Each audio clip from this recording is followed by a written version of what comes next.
मैं इस परिसर के निदेशक महोदय और संयोजक महोदय से सादर निवेदन करता हूं, मुख्यातिथि और मुख्य वक्ता महोदय के रंग उत्तरीय वस्त्र और पुष्प प्रदान पूर्वक सम्मान के लिए।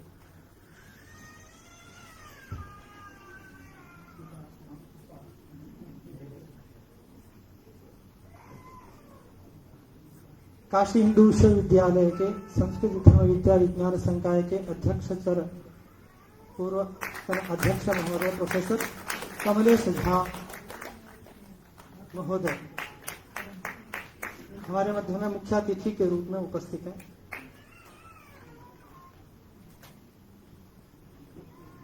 मुख्य वक्ता के रूप में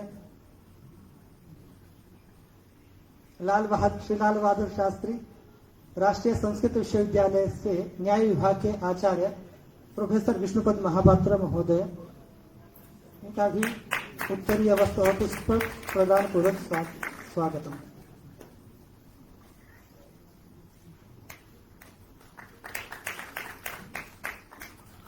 संयोजक महोदय से विनम्र निवेदन करता हूं, परिसर के निदेशक महोदय प्रोफेसर बनवाली विश्वाल महोदय का भी उत्तरीय वस्त्र और पुष्प प्रदान पूर्वक सम्मान और स्वागत किया।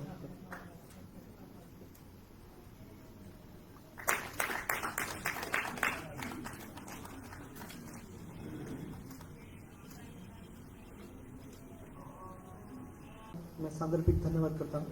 अभी परिसर के यशस्वी निदेशक, प्रसिद्ध कवि के रूप में भी प्रसिद्ध आचार्य वैयाकरण निदेशक महोदय से सादर निवेदन करता हूं अध्यक्षीय भाषण।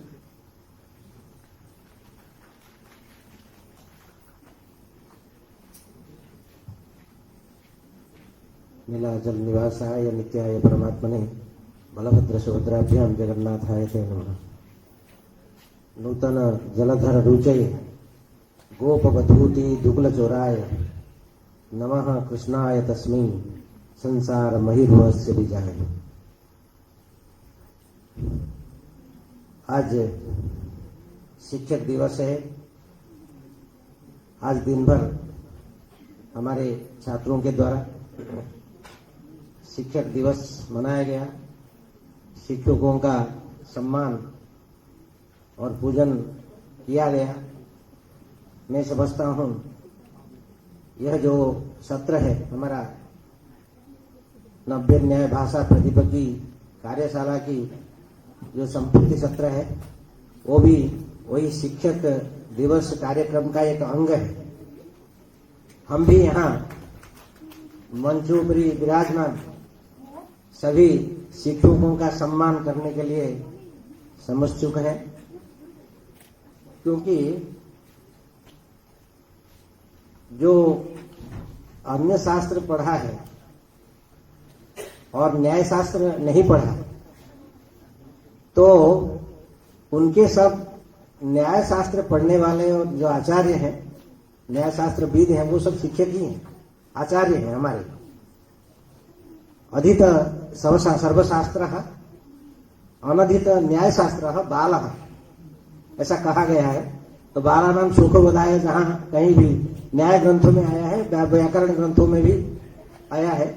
जब व्याकरण ग्रंथों में आता है तो कहते हैं कि अनधित अधित सर्वशास्त्र अनधित व्याकरण शास्त्र भी बाला है, लेकिन वो उतना नहीं जमता है जितना न्याय शास्त्र के प्रसंग में जमता है। आप सचमुच जो न्याय सभी शास्त्र पढ़ने के बाद न्याय शास्त्र अगर नहीं पढ़ा है तो न्यायिकों के समक्ष या न्याय शास्त्र की चर्चा जहां हो रहा है आप अपने को बाल जैसे ही समझेंगे, तो आपको लगेगा कि हमको कुछ नहीं आता है। तो ऐसी स्थिति हम लोगों की है। अभी हम तो कार्यशाला के जो सत्र चले हैं उसमें से कुछ बचते रहे। बचने का हमारा कोई इच्छा नहीं थी कि बचता रहूं, लेकिन हमारे व्यस्तता ऐसी हो जाती थी कि हम वहां साक्षात उपस्थित नहीं हो पाते थे। एक रविवार के दिन किसी तरह से थोड़ा समय निकाल करके वहां पहुंच गया, लेकिन उस दिन सत्र थोड़ा शीघ्र ही समाप्त हो रहा था, तो मुझे ज्यादा सुनने का अवसर भी वहां नहीं मिल पाया। लेकिन यहाँ बैठ करके अभी ये संपूर्ति सत्र में ऐसा हमें आभास हुआ। मैं तो महेश झा जी से हमेशा इसके बारे में जानकारी लेता रहता हूँ, और चूंकि ये कार्यक्रम लाइव है पूरा कार्यक्रम, इसलिए मैं देखता रहता हूँ। बीच बीच में जब समय मिलता है थोड़ा खोल करके मैं इसको देखता हूँ, किसका व्याख्यान हुआ, क्या चल रहा है और कैसा चल रहा है। ये इस सब का साक्षी मैं परोक्ष रूप में अवश्य रहा हूं। लेकिन पूरे सत्र का, पूरे जो कार्यशाला, पूरी कार्यशाला का एक सार अभी हमारे समक्ष अभी भी हम लोगों को सुनने को देखने को मिल गया है। पहले शास्त्र काव्य के रूप में हमारे गणपति शुक्ला जी ने पूरी कार्यशाला को, जो शास्त्र का चिंतन हुआ उसको एक काव्य के रूप में, तो शास्त्र काव्य के रूप में हमारे समक्ष प्रस्तुत किए।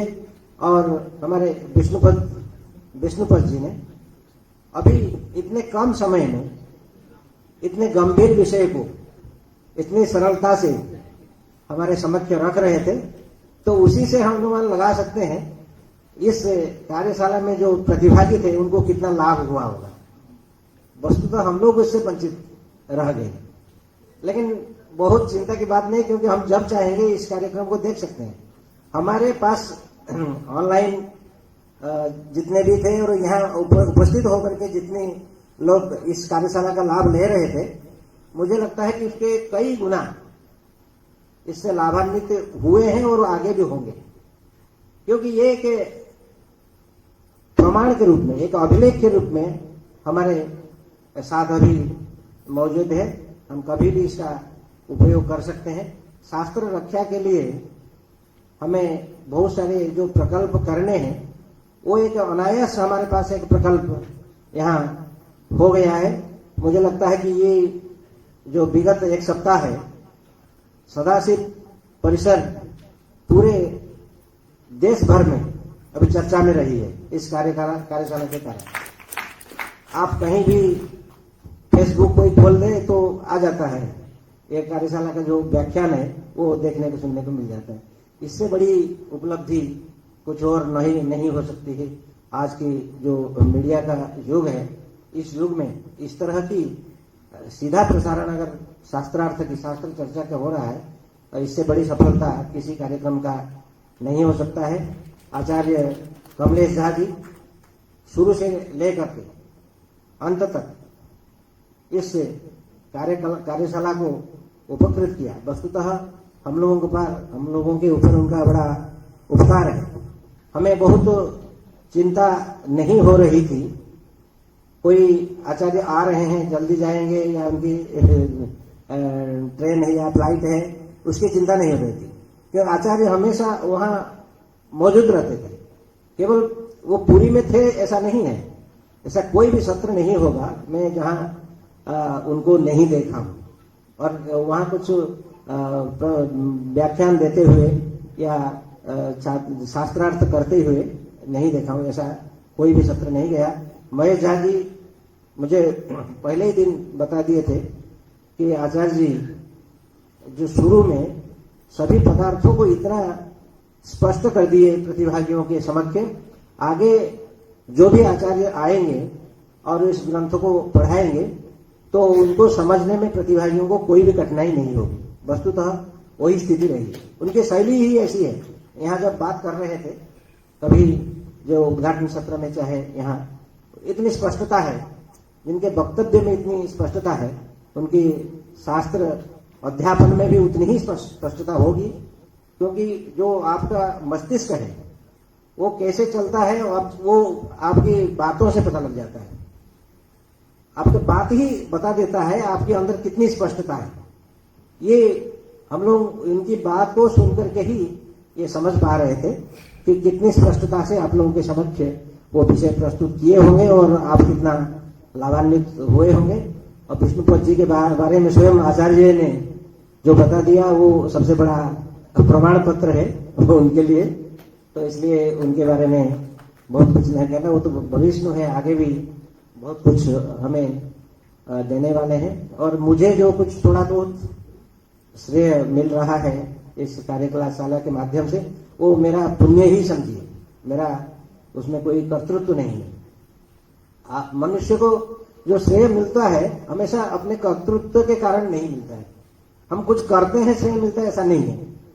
कभी कभी हमको अनायास भी श्रेय मिलते हैं, क्योंकि वो हमारे कुछ पूर्व पुण्य का फल भी हमको इस जीवन में मिलते हैं। वो ऐसा ही कुछ मेरे साथ हो रहा है।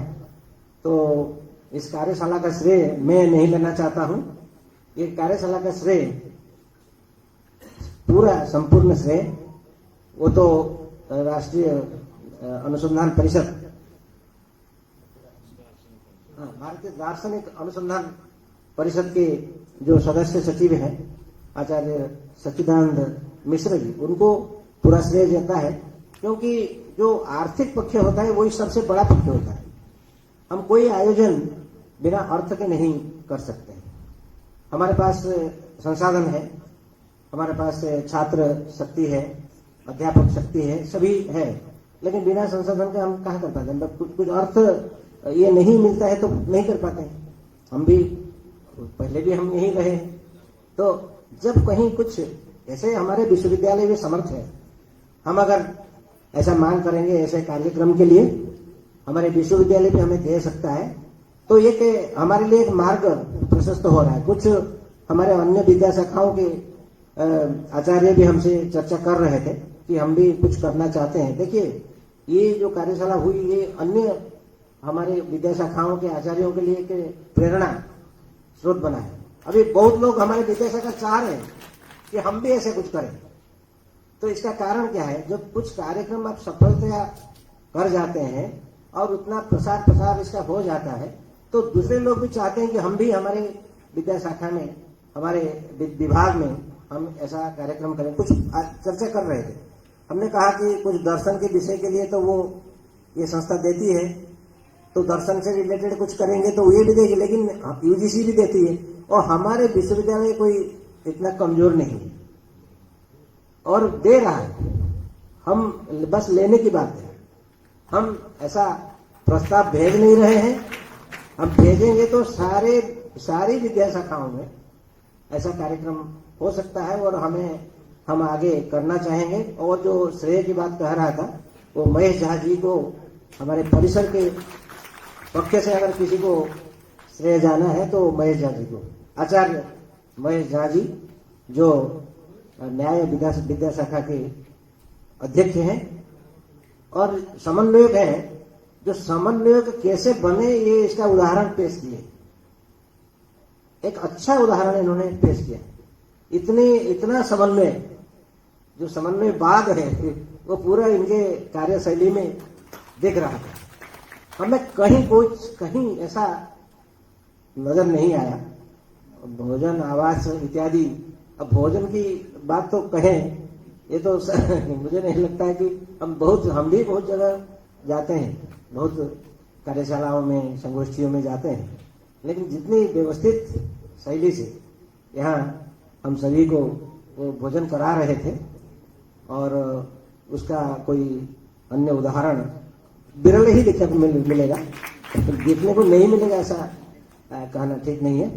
तो इनका समन्वय तो जो है हर क्षेत्र में देखने को मिल रहा था। एक अच्छे समन्वय का उदाहरण प्रस्तुत किए सह समन्वय के रूप में हमारे गणपति शुक्ला जी, जैसे सभी लोगों ने बताया कैसे शास्त्रार्थ जो चल रहे थे उसको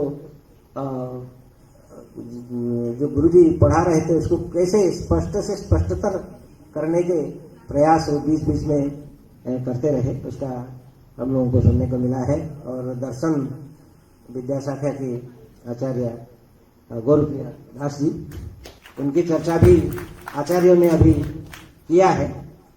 तो इस तरह से उस स्वोत्साह वहाँ वो भाग ग्रहण की। वो तो स्वयं कह रहे कि मुझे नव्य न्याय में प्रवेश नहीं है, लेकिन आचार्यों ने जैसे बताया है वो कभी कभी जान करके भी ऐसा प्रश्न करती थी ताकि प्रतिभागियों की उसमें विषय में स्पष्टता अधिक हो सके।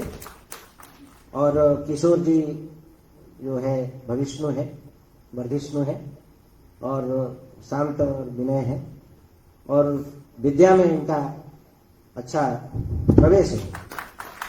तो मैं इनको जानता हूँ, देवप्रयाग कैंपस से, देवप्रयाग परिसर में वो भी रहे हैं, अच्छे ज्ञान पिपासु है, और उनका अच्छा प्रवेश भी अपने शास्त्र में है। तो ऐसे और भी जो इस विद्या शाखा के, न्याय विद्या शाखा के और भी जो आचार्य जो मंच में है, मैं सहजतया नाम आ जाते हैं। तो अन्य जो उधर बैठे हुए हैं, पीछे और पीताम्बर जी है, नंदी घोष जी, और भी अन्य आचार्यों का जिसका नाम मैं नहीं ले रहा हूँ, भगवान सावंत राय जी, और ये भी हमारे प्रेम प्रकाश पांडे जी भी, वो भी देख रहे थे। हमने देखा इस कार्यक्रम में ऐसा नहीं था कि केवल जो न्याय के हैं, दर्शन के हैं, वही उसमें भाग ले रहे थे। हमारे अन्य विद्या शाखाओं के आचार्य भी, और जो युवा विद्वान हमारे अन्य विद्या शाखाओं के, वो वहाँ बैठ रहे थे, भाग भी ले रहे थे, कहीं संचालन कर रहे थे। मैं प्रायः सभी को यहाँ वहाँ देखा हूँ। बड़ा एक संतोष होता है कि हमारे परिसरों में, हमारे परिसर में, विशेष करके सदाशिव परिसर में ऐसा कार्यक्रम हो रहा है, ये हमारे लिए एक गौरव की बात है।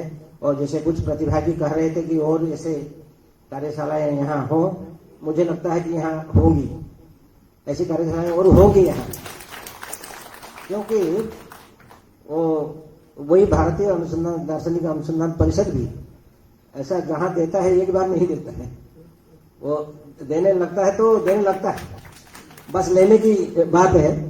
देवप्रयाग का उदाहरण मेरे समक्ष है। देवप्रयाग परिसर में कई कार्यशालाएं हुई हैं, कई व्याख्यान गोष्ठियां उस संस्था के अनुकूल्य से हुआ है। और हमारे महेश झा जी अभी उसमें आगे और भी प्रस्ताव रखेंगे, और ये कार्यक्रम और कई गोष्ठियां होगी, संगोष्ठियां।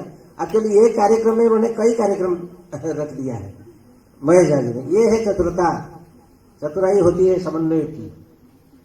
वो उनको स्वीकृति मिली थी एक कार्यशाला की, जो नव्य न्याय भाषा प्रदीप कार्यशाला की स्वीकृति, लेकिन उसमें उन्होंने संगोष्ठी भी रख ली। जैसे कह रहे थे कि प्रमेय तत्व पर एक बार विचार गोष्ठी भी चली, और व्याख्यान माला भी इसी बीच में चलती गई।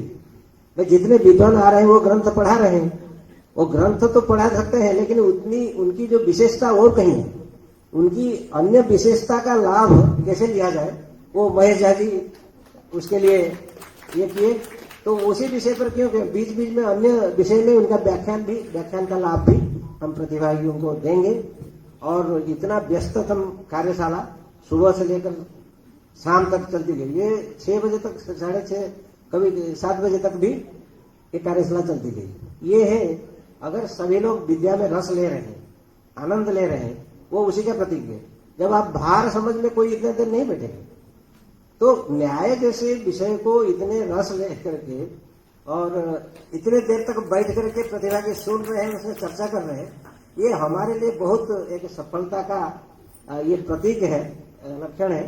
तो आगे हमारे परिसर में निश्चित शास्त्र की जो विचार गोष्ठियां अधिक से अधिक संख्या में होगी, ऐसा मुझे एक अनुभूति हो रही है। और कहीं ना कहीं हमें भी इसका श्रेय मिलेगा, इसलिए बड़ा संतोष है।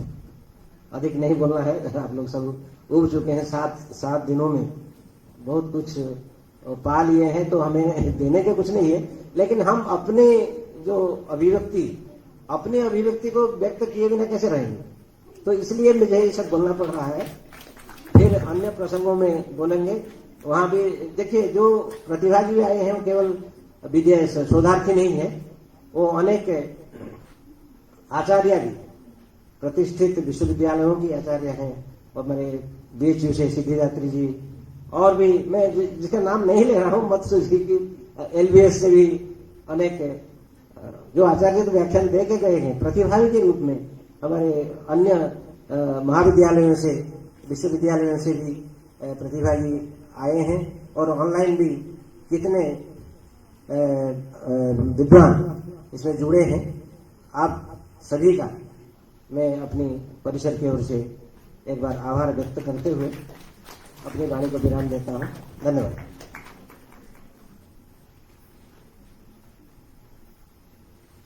अध्यक्षीय उद्बोधन के लिए सभा के अध्यक्ष और इस परिसर के निदेशक महोदय का मैं सांदर्भिक धन्यवाद करता हूँ।